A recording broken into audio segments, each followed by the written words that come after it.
यहाँ आपको अपडेट करेंगे स्मोक की सूरत हाल बेहतर होने पर लाहौर और मुल्तान डिवीजन के सिवा पंजाब भर में तालीमी इदारे कल से खोलने का फैसला कर लिया गया। पंजाब हुकूमत ने नोटिफिकेशन जारी कर दिया है।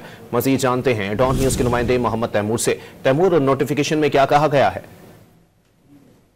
मशरक की हवाओं के रुख में जो तब्दीली हुई है, इसके साथ ही जो उसकी रफ्तार जो बड़ी, इसकी वजह से बहुत से जो अजला है वहाँ पे स्मोक और फिजाई आलूदगी की सूरत हाल में जो बेहतरी हुई है, इसी को मद्देनजर रखते हुए पंजाब बहुत शुक्रिया मोहम्मद तैमूर अपडेट करने के लिए।